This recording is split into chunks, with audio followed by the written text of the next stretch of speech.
Due to the graphic nature of this cult's crimes, listener discretion is advised. This episode includes discussions of graphic material that some people may find offensive. We advise extreme caution for listeners under 13. Midnight, San Francisco. A balmy Friday in 1964. A small group of individuals enter a sinister black Victorian house perched on California Street. The group is comprised of artists, doctors, policemen, academics. They shuffle into the living room of the old Victorian, unsure of what to expect. Immediately, they are taken aback by the interior, the walls adorned in skulls, candles, and satanic symbols. As the group settles, a tall, black-clad figure emerges and takes his place at an altar at the front of the room. He's pale-skinned and entirely bald except for a dark black goatee. The group descends into total silence. This mysterious man is the reason they're all here. He begins to speak to them about cannibalism and human sacrifices. He's engaging, almost professorial, as he regales them with grisly and shocking stories. The group hangs on his every word. As his lecture comes to an end, a woman enters the room holding a silver platter containing fried bananas and yams. At the center of the platter, the cooked thigh of a human woman. Tonight, this would be their feast.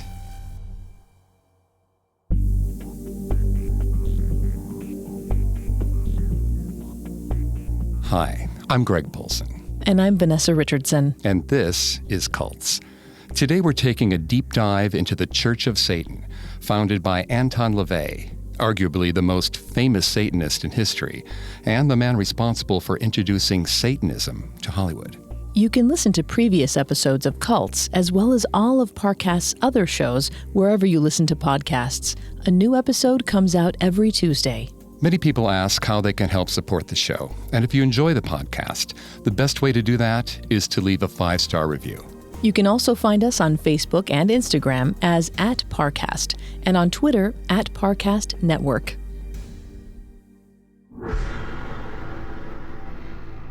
When Anton LaVey founded the Church of Satan in 1966, he wanted to make Christianity, which he saw as fostering stupidity and dull complacency, obsolete.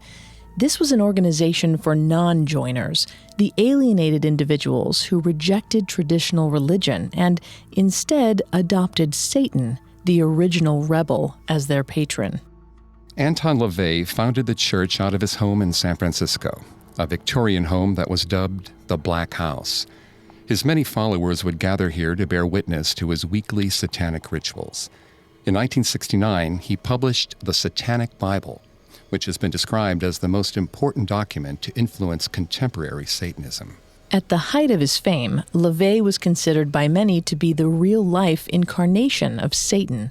In fact, he was so synonymous with the devil that when people would address mail to Satan, the post office would deliver it directly to him. LaVey hobnobbed with movie stars and boasted of affairs with Marilyn Monroe and Jane Mansfield. He was high priest of the church until his death in 1997. In 2001, Peter H. Gilmore was appointed as his successor, a position he still holds to this day. The organization's headquarters has since moved to Hell's Kitchen in New York City. Since the organization has never disclosed official membership numbers, the number of church followers is a mystery to this day. Some estimates place membership as high as 20,000, others as low as 300. This week, we're going to take a look at Anton LaVey and how he transformed from a simple circus musician into a figure many consider the most evil man in the world. Next week, we'll see how the Church of Satan grew in popularity to eventually become the largest satanic organization in modern times. But before we discuss the Church of Satan, we must examine the life of its leader. Anton LaVey was born Howard Stanton Levy on April 11, 1930, in Chicago, Illinois. His father was a liquor salesman named Michael Joseph Levy. His mother was Gertrude Augusta Coltrane. His Russian-born maternal grandparents, who immigrated to Ohio in 1893, became naturalized American citizens in 1900. Soon after he was born, LaVey's family moved to the San Francisco Bay Area, which is where he spent his childhood. According to LaVey, he had normal parents who had no interest in the dark side. LaVey said, quote, "The story of my father's life was to blend into the woodwork. My mother was the same way. They were very paranoid about the neighbors and what people thought of them. In a way, it was good. I was allowed to take my own lead. In that sense, I couldn't have chosen better parents," end quote. LaVey described his religious background at this time as very iconoclastic and extremely permissive. His parents didn't participate in religion and never pushed him into it, going so far as to tell him that another word for God is nature. LaVey said, quote, "We did have relatives who were Christian and Jewish. I had an aunt who was a Christian Scientist and an atheist uncle. You could say I grew up a second-generation non-believer or cynic," end quote. LaVey, or Tony, as he was known then, began to play music at the age of 5. He claims he went into a music store with his mother and spontaneously picked out a tune on a harp. His parents were supportive of his newfound interest, and he went on to try a number of different instruments, most notably the pipe organ and the calliope. This newfound passion would continue throughout his entire life. When LaVey was 7 years old, he became obsessed with tales of the supernatural and occult. Too young to fully understand what he was reading, he turned to his maternal grandmother, Luba Colton, who regaled young Tony with the mysteries of her homeland, Transylvania. She told him of the legend of Dracula, about bloody battles fought against Turkish and Russian invaders, and between Hungary and Romania over the right of rule. She even told him about the eccentrics in his own family, including her brother, a bear trainer who traveled with carnivals and circuses from the Black Sea to Hungary. This latter detail would prove particularly influential later in Tony's childhood. According to LaVey, one thing the majority of Satanists have in common is that they were stigmatized as youths. It's this stigmatism that steers them towards Satanism later in life. His stigma, he claims, was his unattractive face. LaVey said, quote, "I was odd-looking. By today's standards, I would have looked fine. But in 1939, I was not cute.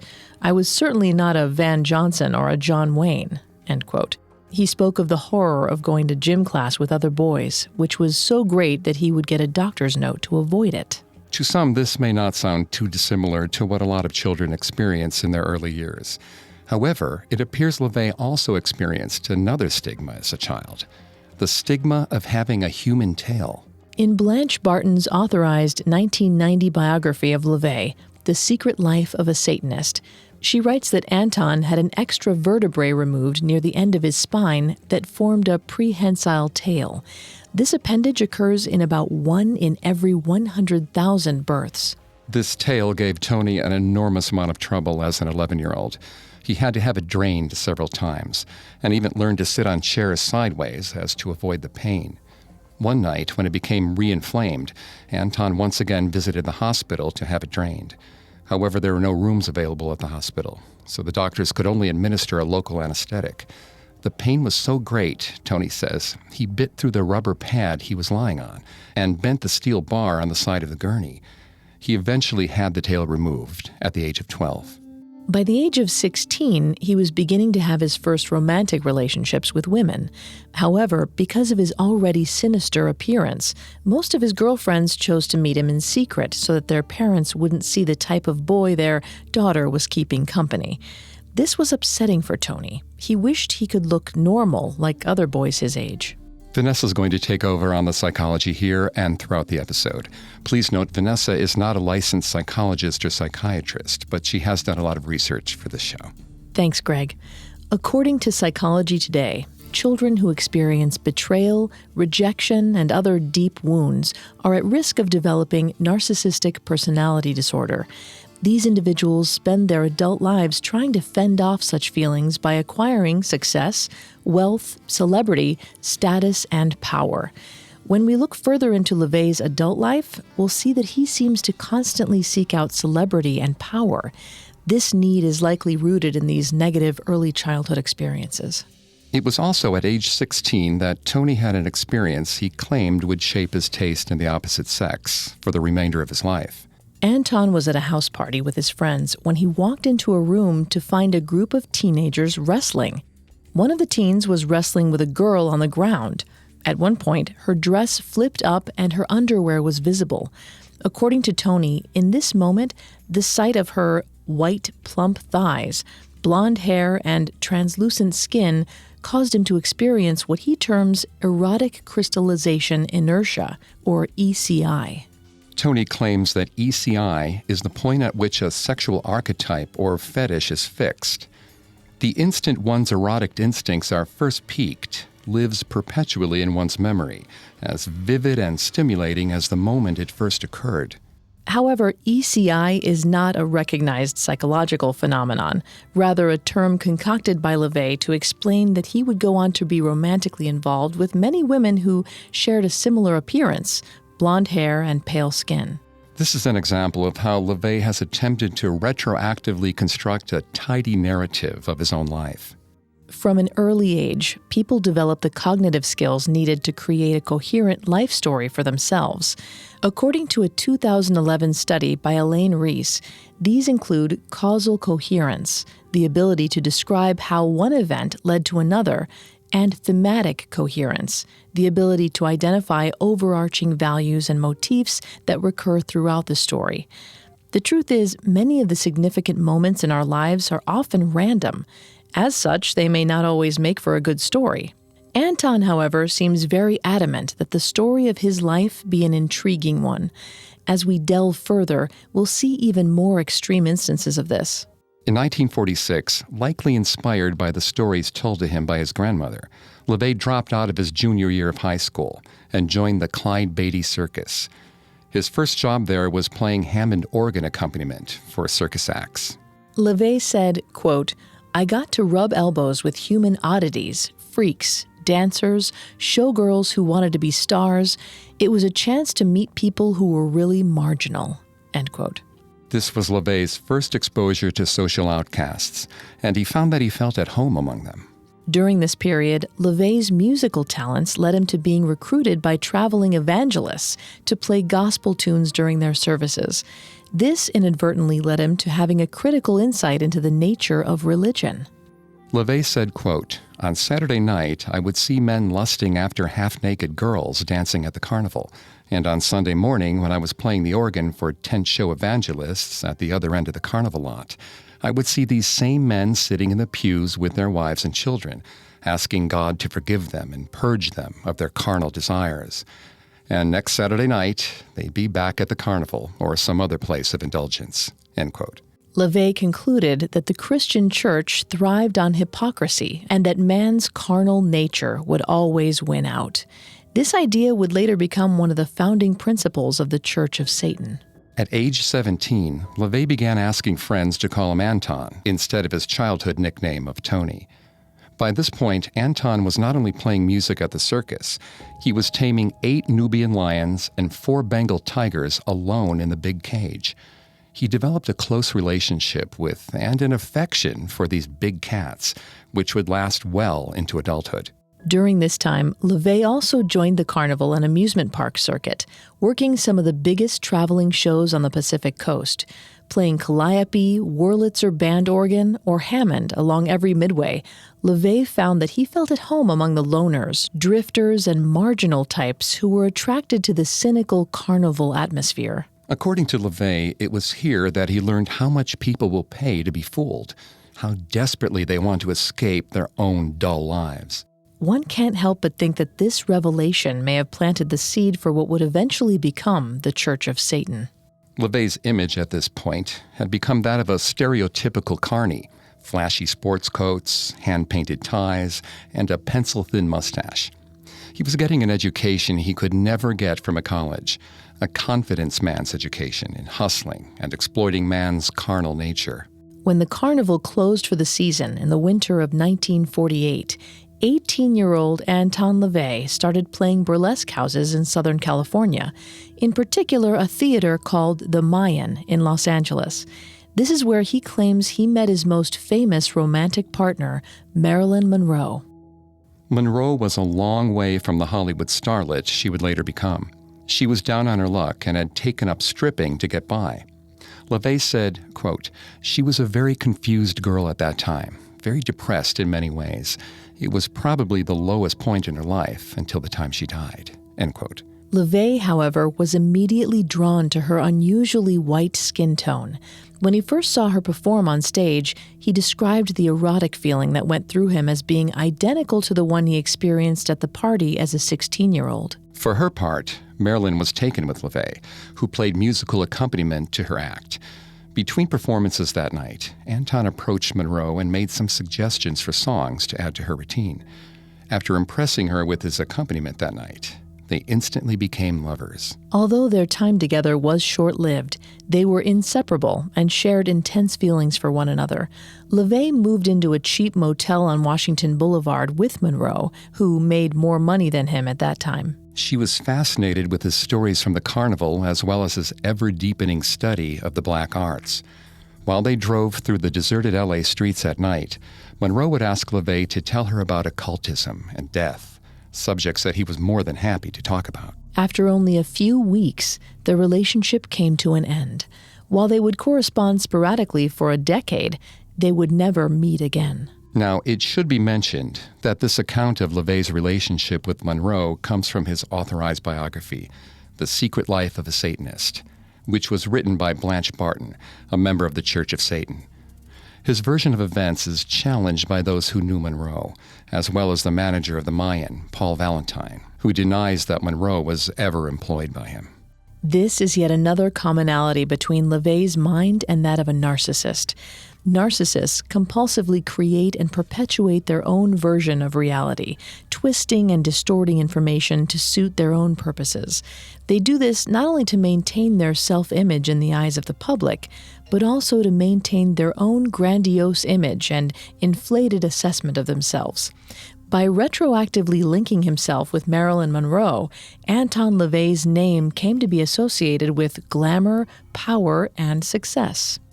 We may never know the exact details of LaVey's relationship with Monroe, or whether it even existed. However, it is clear that by the summer of 1949, Los Angeles had lost its appeal for him. Realizing there was nothing keeping him there, he returned to San Francisco. After this short break, we'll follow LaVey to San Francisco. Now, back to the story.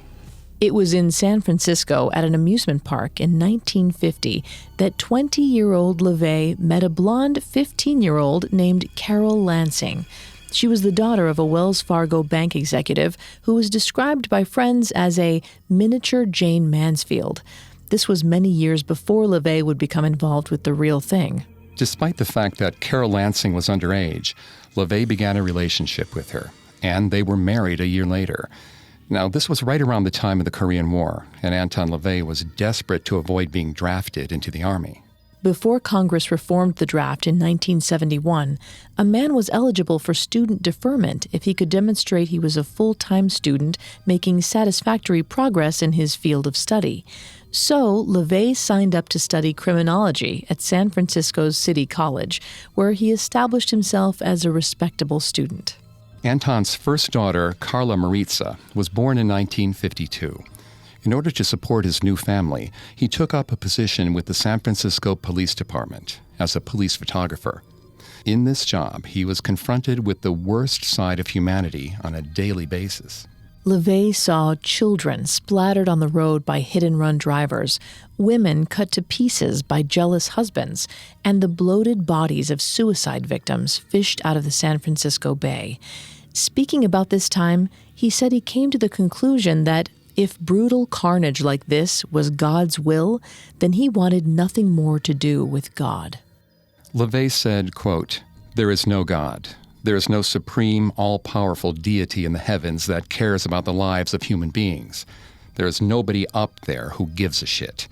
Man must be taught to answer to himself and other men for his actions." End quote. Again, it is important to mention that many of these facts might be some distance from the truth. When writing a piece about LaVey for Rolling Stone magazine in 1991, journalist Lawrence Wright checked with the San Francisco Police Department and discovered that no one named Howard, Anton LaVey, or Levy had ever worked for the force. Frank Moser, a retired police officer who worked in the photo department during that time, says that LaVey was never in that department under any name. Not only that, City College has no record of his enrollment. Once again, it seems as if Anton LaVey may have created a false narrative of the events that led him to become the high priest of the First Church of Satan. When asked about these inconsistencies by Lawrence Wright for his Rolling Stone article, LaVey suggested that the police records were probably purged by the department to avoid embarrassment. This type of behavior is consistent with individuals suffering from narcissistic personality disorder. According to Psychology Today, narcissists are arrogant and preoccupied with fantasies of unlimited self-importance.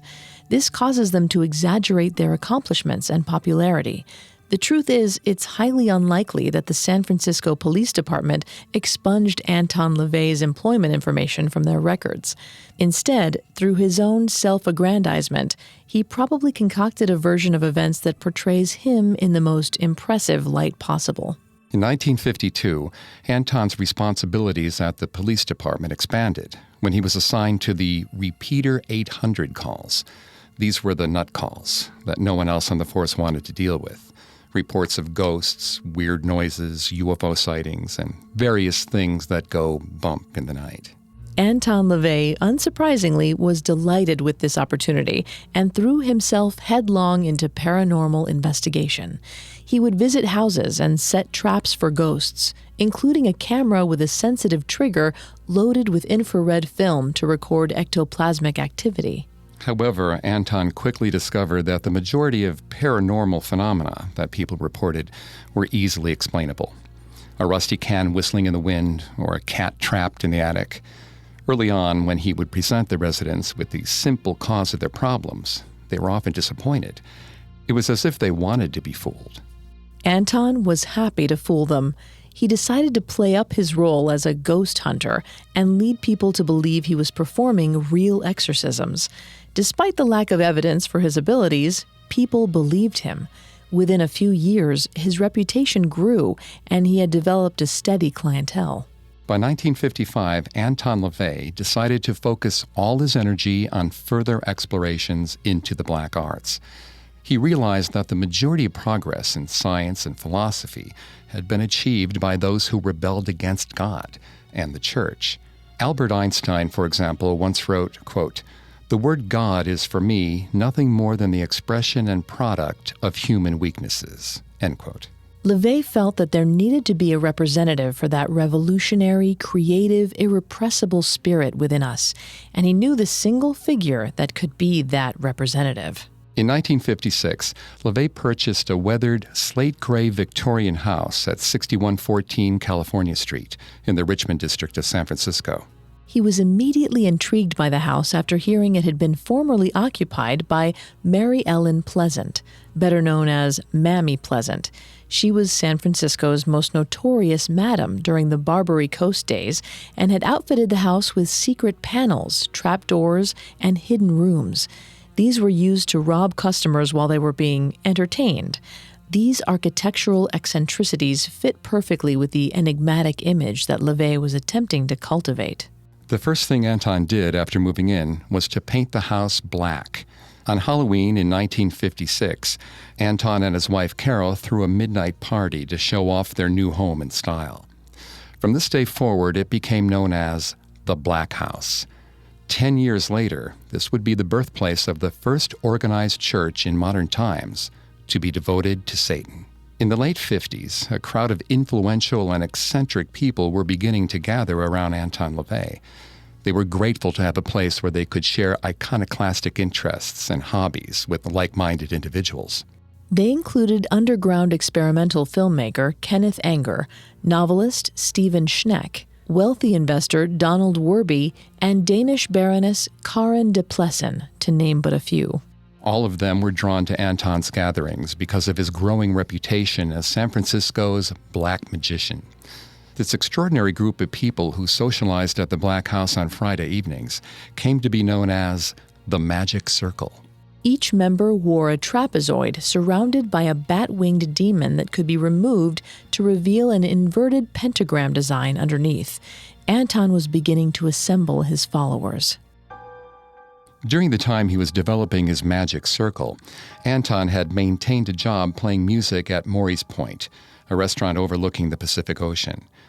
One Sunday night in 1959, a young woman came in who would go on to play a very important role in Anton's life.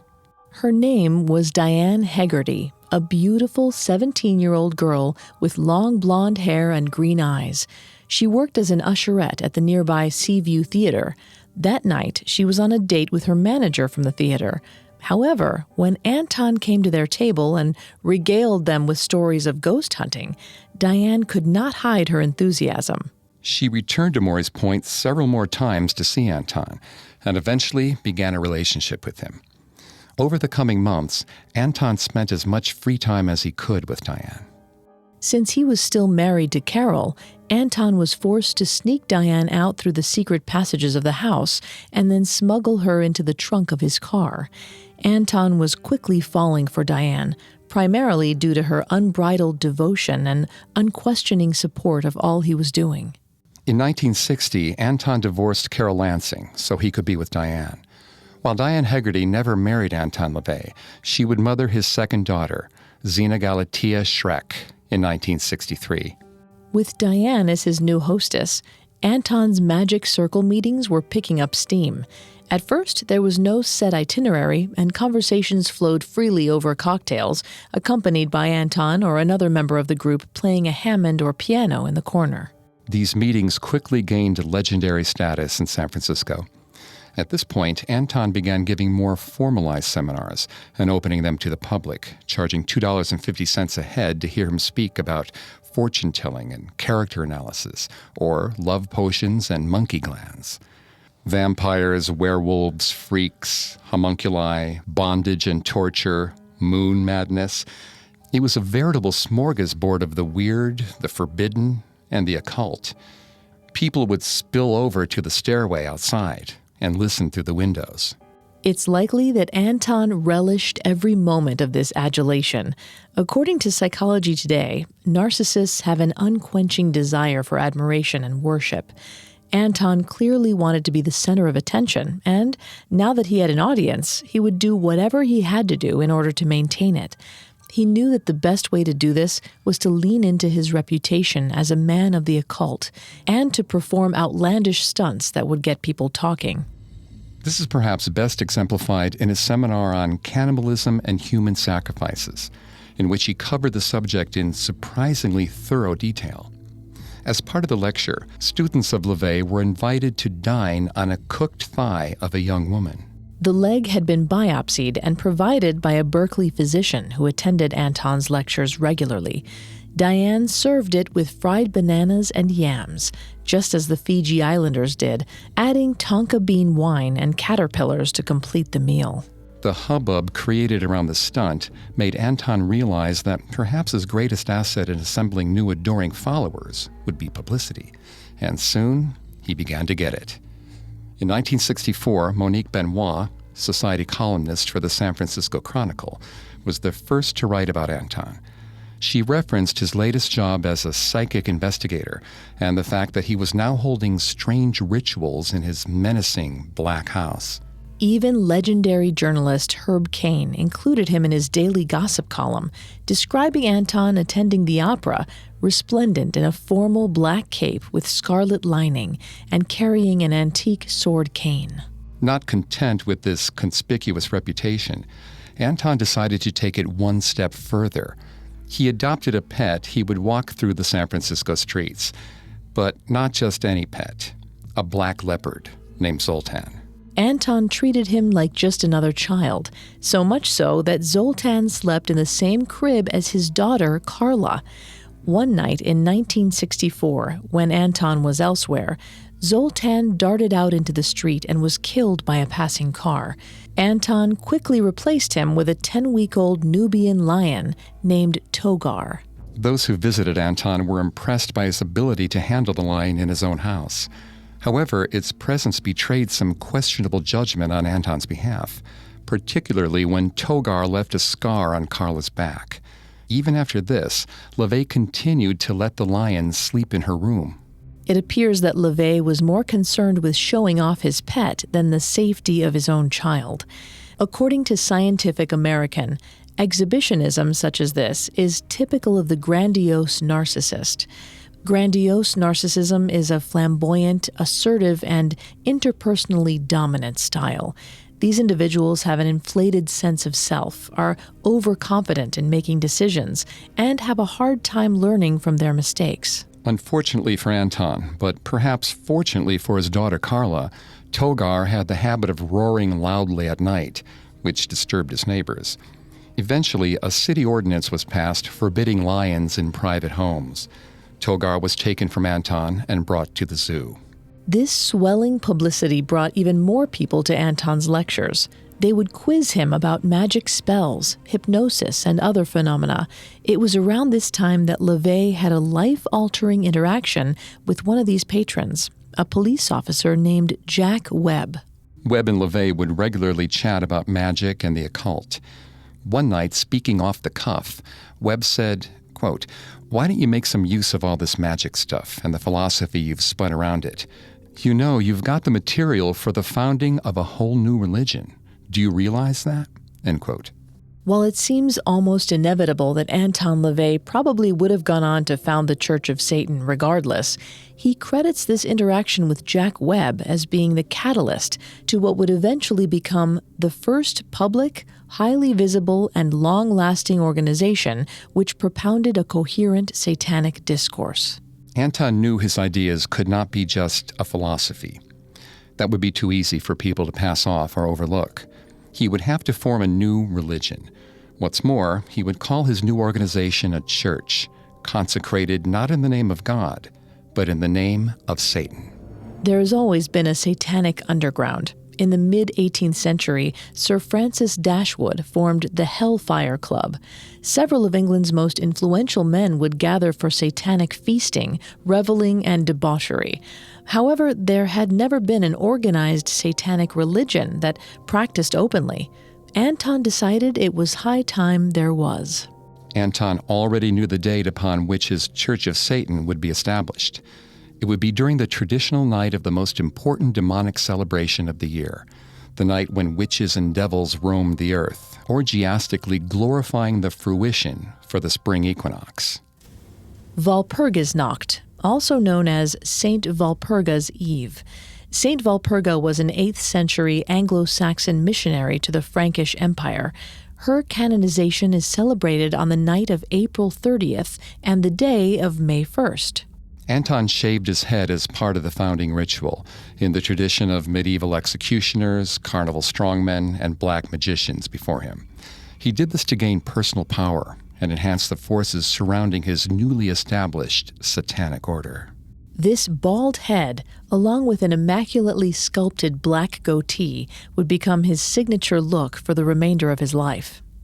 Anton LaVey founded the Church of Satan on the night of April 30th, 1966.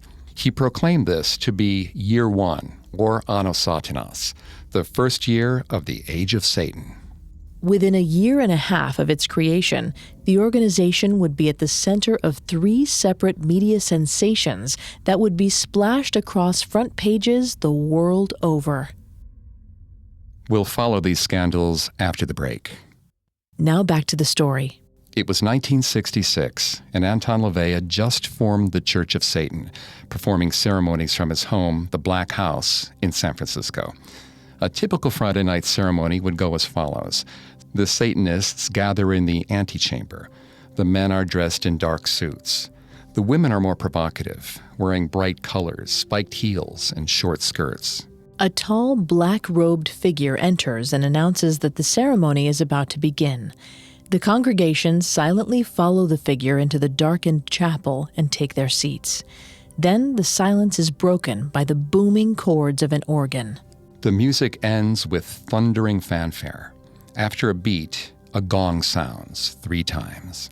The lights come up to reveal the celebrants assembled at the front of the ritual chamber. The central figure is a large man. His shaven head is fitted with a black cowl coming to a sharp point at his forehead, with horns made of bone on either side. The cowl extends to a floor-length cape lined with crimson satin lining. His presence is one of quiet but irresistible command. He is the high priest, Anton LaVey. An organist in a black hood begins to play the hymn to Satan, while two naked female acolytes stand reverently near the altar. The high priest rings a bell 6 times, Satan's number, to clear the air. He steps toward his followers and summons them forth to speak their deepest desires before their dark lord. The congregants begin to whisper their desires and dreams to LaVey. These desires ranged from help me do well in my new job to make the man in the apartment across the hall fall madly in love with me. The goal is to be as selfish as possible, no false modesty or selflessness. What do you truly desire more than anything? LaVey encouraged his followers to harness their inner demons to help them gain worldly power for themselves. After each desire is repeated aloud by the high priest, shouts of "Hail Satan" are echoed by the congregants. When the music ends and the last ring of the bell fades to silence, LaVey pronounces, "So it is done." With that, the ceremony comes to an end. To many, this ritual may seem trivial, even laughable. A room full of adults confessing their secret desires to a man dressed in black in the hopes that it will make them come true. For Anton, this was merely an extension of his days as a ghost hunter. His followers were willing to believe, and Anton was happy to let them. In situations such as this, the leader-follower relationship is a symbiotic one. According to Psychology Today, fanatic followers typically suffer from a profound sense of inferiority, frustration, emptiness, meaninglessness, and powerlessness. They feel small and insignificant. However, they perceive the narcissistic personality as someone who embodies the exact opposite of these negative feelings about themselves. They desperately need to admire and worship the narcissist, which is precisely what makes them so willing to be deceived and manipulated. These individuals live vicariously through the narcissist, reveling in his or her celebrity as if it was their own. These people need the narcissist in order to feel better about themselves and their own seemingly insignificant existence. For them, the narcissist fulfills the psychological, sometimes spiritual role of a savior or messiah. It's clear that Anton LaVey adored the attention bestowed on him by his followers and the press. Little did he know, someone was about to enter his life that would give him more publicity than he could ever have dreamed of. In the fall of 1966, the actress Jane Mansfield requested to meet Anton LaVey. At this point, she was already established as the reigning platinum blonde in America for her starring roles in films such as The Girl Can't Help It and The Wayward Bus. Mansfield was in San Francisco preparing for the annual film festival when she became aware of the publicity around Anton and his Church of Satan. She insisted on meeting this satanic high priest to see what all the fuss was about. From the moment they met, Jane was intensely attracted to Anton, an attraction that would quickly grow into an obsession. During the first few hours they spent together, Jane Mansfield opened up to Anton LaVey about all of her deepest feelings. She told him of her overwhelming sexual passions, her fears concerning her ongoing custody battle with her ex-husband, Matt Cimber, and her frustrating relationship with her attorney and current boyfriend, Sam Brody, whose insane jealousy was becoming increasingly dangerous. Jane Mansfield first met Sam Brody in Las Vegas.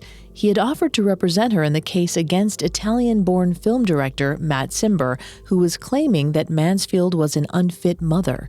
However, soon Brody fell in love with Mansfield, and although he was not her type, she agreed to a relationship with him because she imagined it would ensure her custody of her 4 children. Almost immediately, Mansfield began to have second thoughts. Brody showed a side of himself that was violently jealous, imposing impossible constraints on Jane. She was in the process of trying to ease out of the situation, but Brody was only becoming more protective, using her pending custody suit to maneuver her deeper into a relationship. Anton questioned Jane's judgment when it came to romantic partners, but remained sympathetic, offering to do what he could to alleviate her troubles. Mansfield had no previous interest in the occult, but she had a sincere thirst for knowledge and was intrigued by the philosophy Anton espoused. At a loss for what else to do, Mansfield asked Anton to place a curse on Matt Cimber so that he would lose the custody battle. Anton agreed. Within a few weeks, Jane was awarded custody of all of her children from her 3 marriages. She was convinced Anton LaVey was the real deal. Jane Mansfield quickly became a full-fledged member of the Church of Satan, along with her road manager, Victory Houston. While she never attended public Church of Satan rituals, Anton arranged private ceremonies just for her. LaVey said, quote, Jane didn't want to get involved with groups of people for rituals, seminars, parties.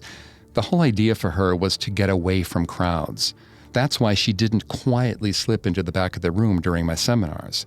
She wanted to get me all to herself, end quote. Mansfield was by far the most famous person who had ever associated themselves with the church. The type of publicity that this celebrity endorsement could bring Anton and his organization was unimaginable, so it's no surprise that he bent over backwards to accommodate her. However, Sam Brody was less than thrilled about Anton's newfound influence over Mansfield. One day, when she requested a chauffeur to take her to the Black House, Brody insisted he join her. While at the house, Brody wandered into the chapel where Anton performed his rituals and began to wave candles from the altar around in a mocking fashion. When LaVey found him, Brody had just lit a skull-shaped candle that was used for destruction rituals. A frustrated Anton blew the candle out. Brody was beginning to get on his nerves. LaVey told him, quote, "You shouldn't have done that. You don't know what you've done. That candle is used only for curses. I don't know what's going to happen to you now. I only hope I've put it out in time," end quote.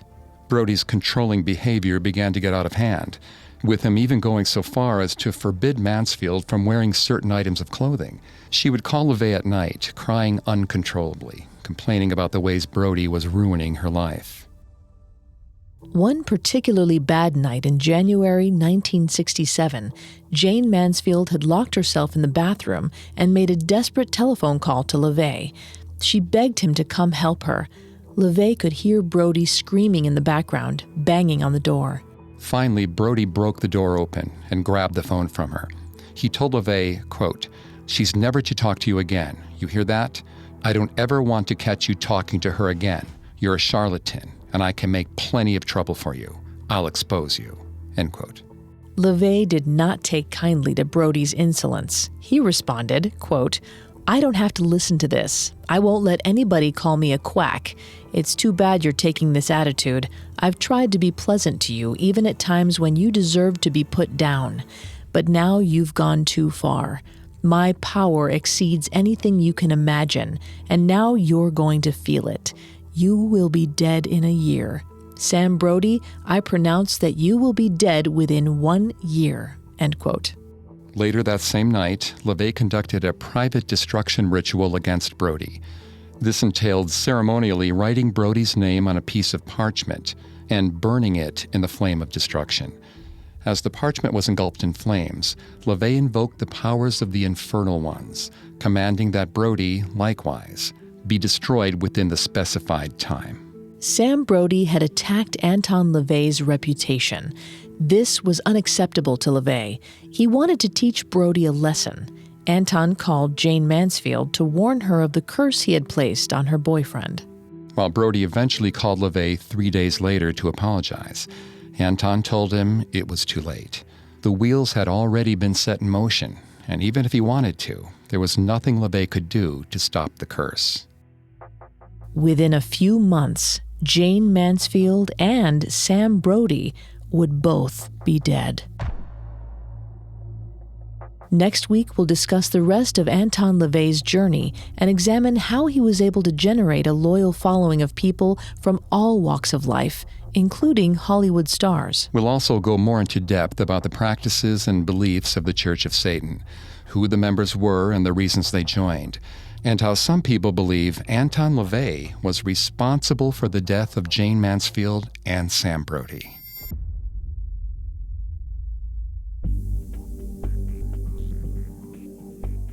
Thanks again for tuning into Cults. We'll be back with another episode next Tuesday.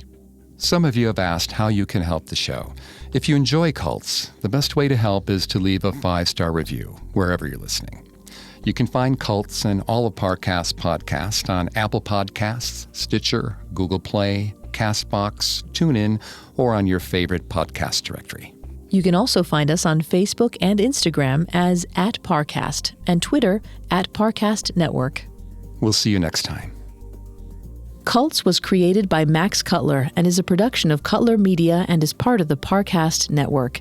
It is produced by Max and Ron Cutler, sound design by Russell Nash, with production assistance by Ron Shapiro and Paul Mahler. Additional production assistance by Maggie Admire and Carly Madden. Cults is written by John Purcell and stars Greg Polson and Vanessa Richardson.